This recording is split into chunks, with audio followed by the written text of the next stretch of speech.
توبہ کا دروازہ جو ہے انسانوں کے لیے، بنی اسرائیل کے لیے ابھی بھی کھلا کہ وہ توبہ کر لیں اپنے گناہوں سے۔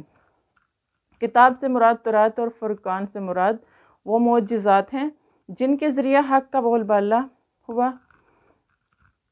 موسیٰ علیہ السلام کے طور سے واپس آنے پر بچھڑے کے پجاریوں کو اپنی حماقت کا احساس ہوا تو لگے توبہ کرنے۔ اللہ تعالیٰ نے توبہ کی قبولیت کی شرط یہ فرمائی کہ جنہوں نے شرک نہیں کیا وہ بچھڑے کے پجاریوں کو قتل کریں، اور ہر شخص اپنے رشتہ داروں اور دوستوں کو ان سے تعلق ختم کرے۔ کئی لوگوں نے حکم قتل کی کئی ایک طویلیں کی ہیں اور لکھا ہے کہ اس قتل سے مراد یازات اور مجاہدات ہیں، لیکن نفس کشی کا باعث ہے۔ شاید اس احساس نے یہ سزا بہت سنگین ہے کہ انہیں اس آیت کی طویل کرنے پر مجبور کیا، حالانکہ اگر جرم کی نوعیت پر غور کرتے تو یہ خدشہ پیدا ہی نہ ہوتا۔ ان کی ہٹ درمی اور ان سے عفو درگزر کا ایک واقعہ ذکر ہے۔ بنی اسرائیل کا اصل وطن شام تھا۔ یوسف علیہ السلام کے عہد میں یہ مصر چلے گئے تو عمالقہ نے شام پر قبضہ کر لیا۔ ان کے جب دوبارہ اپنے وطن لوٹے تو انہیں حکم ملا کہ عمالقہ سے جہاد کر کے اپنا وطن آزاد کرائیں اور اس میں آزادی اور عزت کی زندگی بسر کریں، لیکن انہوں نے جہاد کرنے سے صاف انکار کر دیا، جس کی پاداش میں 40 سال تک تیا کے ریگستان کی خاک چھانتے رہے۔ اس حالت میں بھی اللہ تعالیٰ کی نوازشات ان پر سایہ افکن رہی۔ اس آیت میں ان انعامات کا ذکر ہے۔ دھوپ سے بچانے کے لیے بادلوں کا سائبان تان دیا، پانی کے چشمے بہا دیے اور من و سلوہ ان کی خوراک کے لیے مہیا کر دیا۔ ان کے بنی اسرائیل کی جو قوم تھی ان کے لیے من و سلوہ اترتا تھا، آسمان سے کھانا۔ اس طرح ان کی زست اور حراحت کے جملہ سامان اس چٹیل میدان اور آبوگیا ریگستان میں فراہم کر دیا اور انہیں پھر موقع دیا کہ وہ دل سے اللہ تعالیٰ کے حضور میں جھک جائیں، لیکن انہوں نے غرور کیا کہ ہم تو اس طرح نہیں کر سکیں گے۔ انہیں ہدایت فرمائی جا رہی ہے کہ جب فاتحانہ طور پر شہر میں داخل ہونے لگیں تو دوسرے فاتحین کی طرح سرکشی مغرور ہو کر داخل نہ ہوں، بلکہ دل میں عاجزی کے ساتھ داخل ہوں، طلب مغفرت فرما کی دعائیں کریں، کہ اپنے مغفرت کی دعائیں کریں اللہ تعالیٰ سے۔ یہاں یہ شبہ دل میں کھٹکتا ہے کہ قرآن کریم کہتا ہے کہ اللہ تعالیٰ نے بنی اسرائیل پر فکر و تنگ دستی مسلط کر دی۔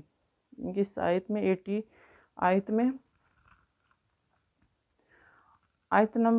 اس آیت میں اس امر کی وضاحت فرمائی جا رہی ہے کہ نجات کا دار و مدار نسبت اور قومیت پر نہیں بلکہ ایمان اور عمل پر ہوتا ہے۔ ان کے اگر آپ کے عمل اچھے ہیں، آپ کا ایمان پختہ ہے تو آپ ایمان میں بہت مضبوط ہیں۔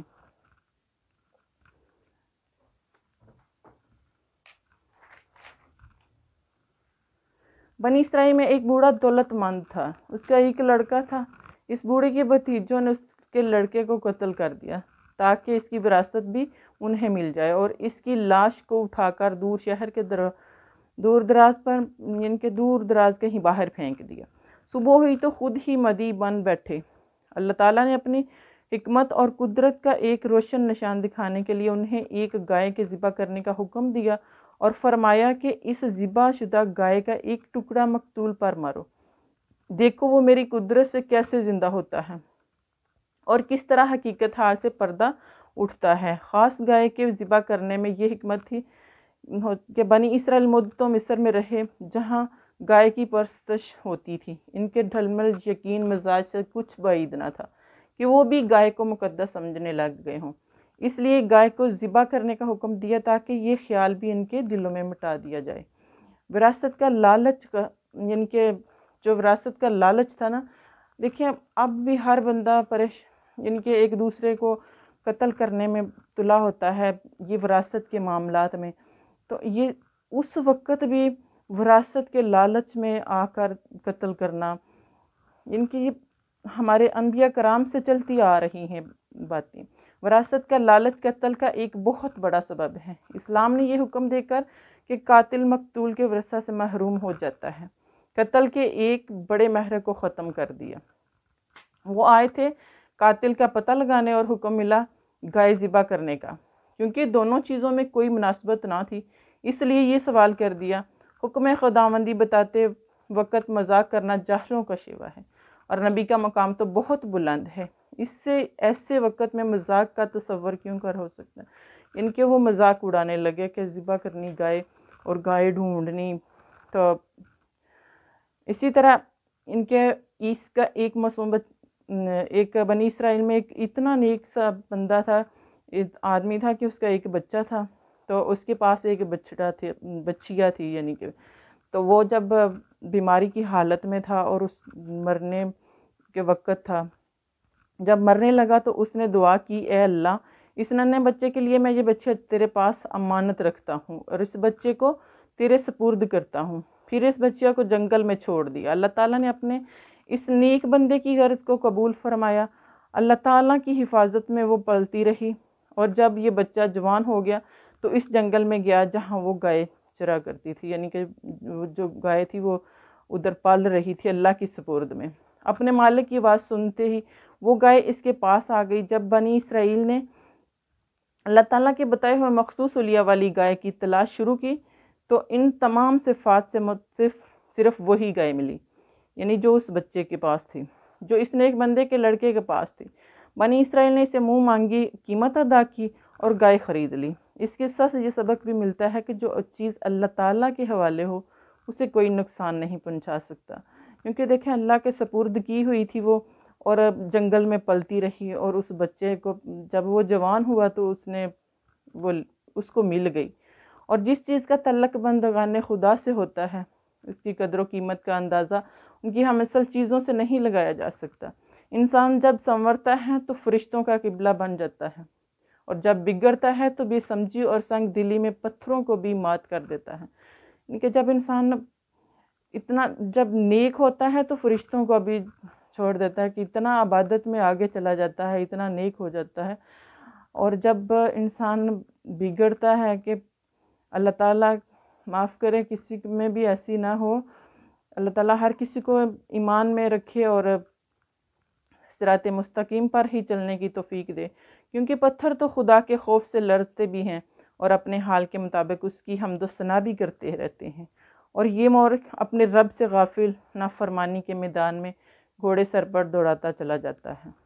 ان کے جب انسان غافل ہوتا ہے نا تو وہ ایمان کی طرف بڑی مشکل سے آتا ہے، لیکن اللہ چاہے تو بہت جلد ہی ایمان اللہ سلامت رکھے ہر انسان کا۔ مسلمانوں کو بتایا جا رہا ہے کہ ان کا انکار کسی دلیل پر مبنی نہیں، یہ جانتے ہیں کہ محمد مصطفیٰ صلی اللہ علیہ وآلہ وسلم اللہ تعالیٰ کے سچے رسول ہیں۔ ان کی صفات کے ذکر اور کمالات کے بیان سے ان کی کتابیں بھری پڑی ہیں، وہ جان بوجھ کر انکار کر رہے ہیں۔ ایسے لوگوں سے ایمان لانے کی امید رکھنا بیکار ہے۔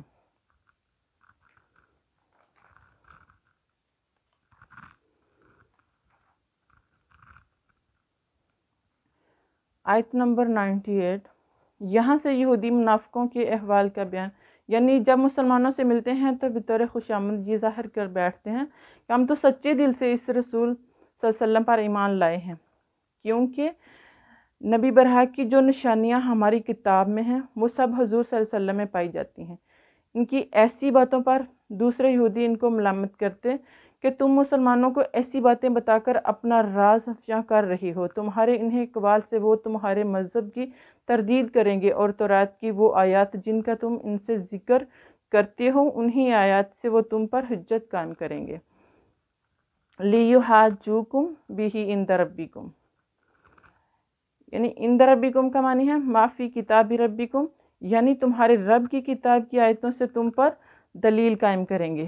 اور عند اللہ کا معنی ہے عام طور پر یہی ہوتا ہے کہ فی کتاب اللہ، جیسے کہا جاتا ہے کہ عند اللہ، اس کا یہ حکم ہے، یعنی کہ اللہ تعالیٰ کی کتاب میں اس مسئلہ کا حل تلاش کرنا۔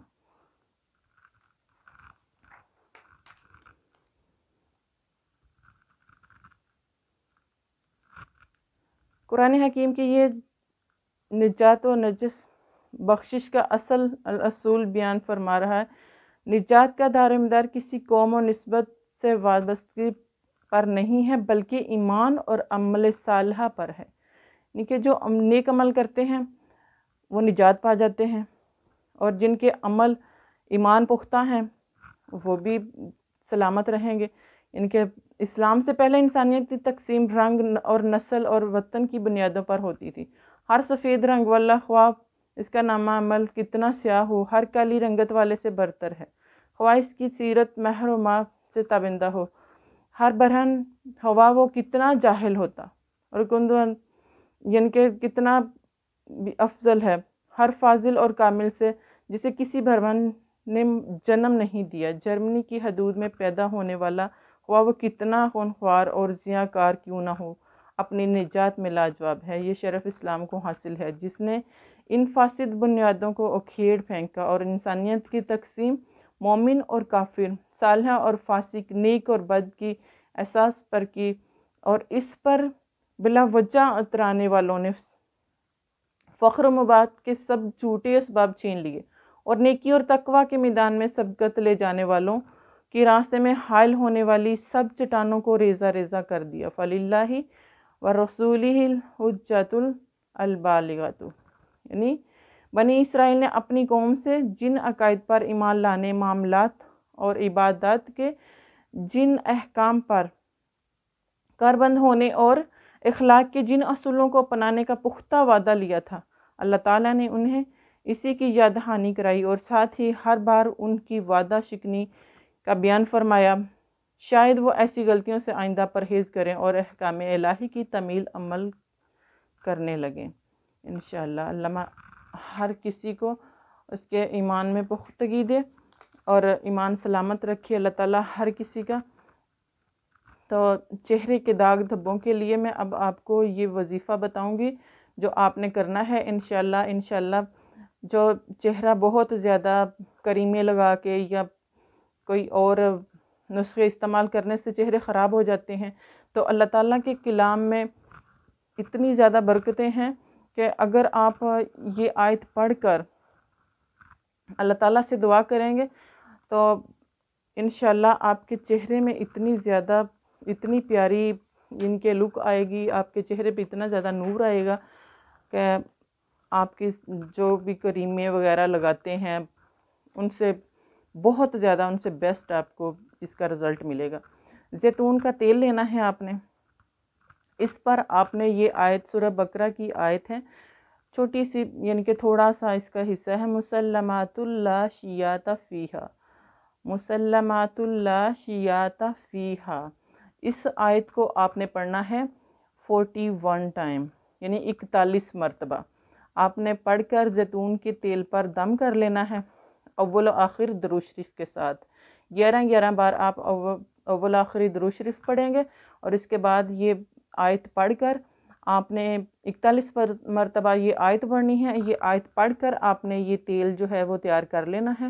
تو رات کو سوتے وقت آپ نے کسی بھی صابن کے ساتھ منہ دھوئیں، اور دھو کر آپ نے ہاتھوں پہ اور منہ پہ یہ زیتون کا تیل جو ہے نا، یہ ہلکا سا مساج اس کا کر لینا ہے۔ تو جب آپ یہ لگا رہے ہوں چہرے پر تو اس وقت بھی آپ نے اس آیت کو 11 مرتبہ پڑھ لینا ہے۔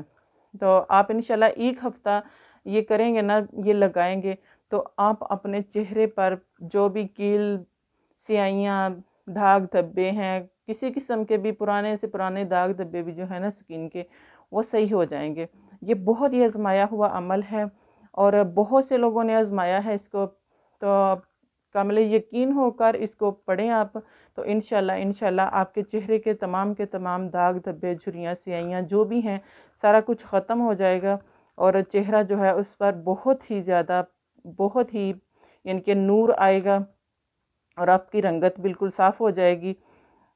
آپ کو میری ویڈیو پسند آئی، لائک کریں، کمنٹ کریں، شیئر کریں، اور چینل کو سبسکرائب کر دیں اور بیل آئیکن کو پریس کر دیں تاکہ ہر نئی آنے والی ویڈیو بر وقت آپ تک پہنچتی رہے۔